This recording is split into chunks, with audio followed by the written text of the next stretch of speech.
Today we will read about narration. तो narration के mainly दो पार्ट्स होते हैं जो हम लोग पढ़ेंगे. First direct speech and indirect speech. Okay, तो direct speech and indirect speech. तो कैसे हम लोग पहचानेंगे कि ये हमारा डायरेक्ट स्पीच में आता है और एक इनडायरेक्ट स्पीच में. सपोज दैट एक एग्जांपल लेते हैं. Ram says I go to school. ठीक है,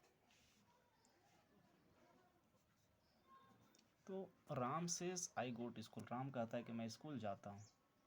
तो यहाँ दो चीज़ लगा, एक हमारा comma and double inverted comma, ये सब रहेगा तो हम लोग समझ जाएंगे ये हमारा क्या है, डायरेक्ट स्पीच.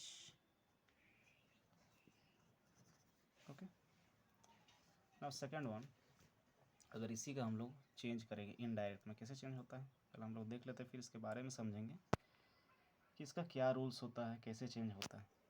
तो इसका हो जाएगा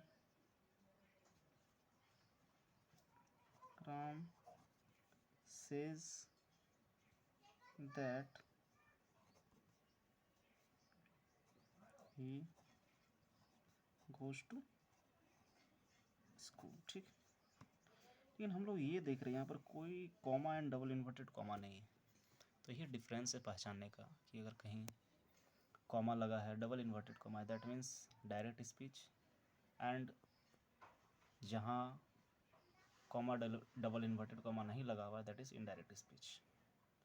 तो डायरेक्ट स्पीच का को देखेंगे, क्या लिखा हुआ था मेरा कि Ram says I go to school लिखा हुआ है. तो इस वाले पार्ट को कहा जाता है reporting verb. Reporting verb. Okay, और इस वाले पार्ट को कहा जाता है रिपोर्टेड स्पीच. क्लियर है? तो हम लोग यहाँ तक समझे कि नरेशन का जैसे दो पार्ट होता है, direct speech and indirect speech, और मैंने ये भी बताया कि कैसे पहचाना जाएगा डायरेक्ट स्पीच को comma and double inverted comma से, एंड जहाँ कॉमा डबल इन्वर्टेड कॉमा नहीं यूज़ होता है दैट इज़ इनडायरेक्ट स्पीच. अब एक एग्जांपल के थ्रू, एग्जांपल लेने से पहले हम लोग को तीन चीज़ समझना है, first person, second person, third person में क्या क्या आते हैं. तो देखेंगे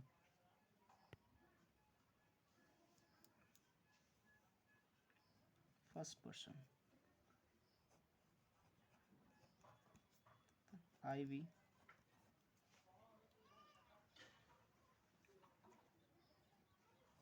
सेकंड पर्सन में क्या आते हैं यू, थर्ड पर्सन में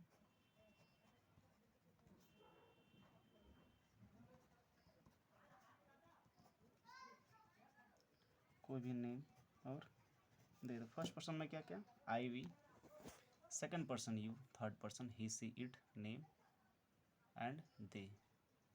तो ये first person, second person, third person के बारे में हम लोग समझ गए.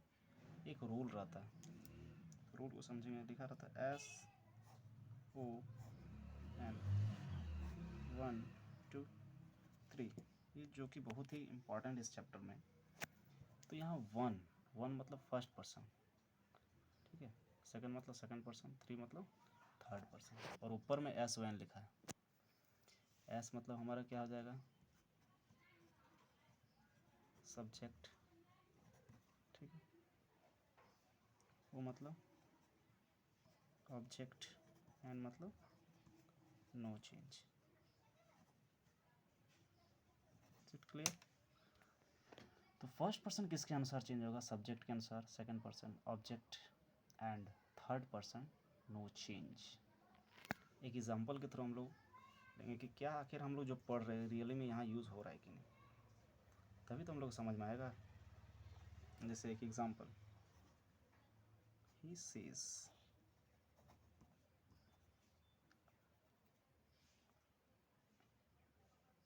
I am reading a book. Okay, तो पहला काम यहाँ समझना है, जो लिखा है वही हम लोग लिख देंगे। ही सेज, यहाँ तक ठीक है। अब आगे क्या कहता है कि अगर कॉमा है, कॉमा हटाएंगे, जिसके लिए हम लोग को लगेगा दैट। ठीक है, अब हमको पहचानना है आई मेरा कौन सा पर्सन, फर्स्ट, और इसको कहा जाता है सब्जेक्ट, आगे वाले को। तो फर्स्ट पर्सन हम लोग पढ़े सब्जेक्ट के अनुसार, सब्जेक्ट में लिखा है ही, तो ही हम लोग लिख देंगे। आई के बाद लिखा है एम, एम के साथ साथ क्या यूज़ होता है, इज़, एम, आर, तो ही के साथ लगता क्या है हम लोग का, यहाँ पर देखो आगे पढ़ोगे सेड का, लेकिन उससे पहले हम लोग को सेज समझना है, इसीलिए हम लोग को टेंस का चेंज नहीं करना। जैसे एम है, वाज वेयर में नहीं चेंज करना है। ही है, ही के साथ लगता है इज़, इसके बाद लिखेंगे जो लिखा है reading a book, reading a book, समझे। तो इसी तरह चेंज किया जाता है डायरेक्ट टू इनडायरेक्ट स्पीच। आगे कंटिन्यू हम लोग करेंगे, आज के लिए बस इतना, थैंक यू।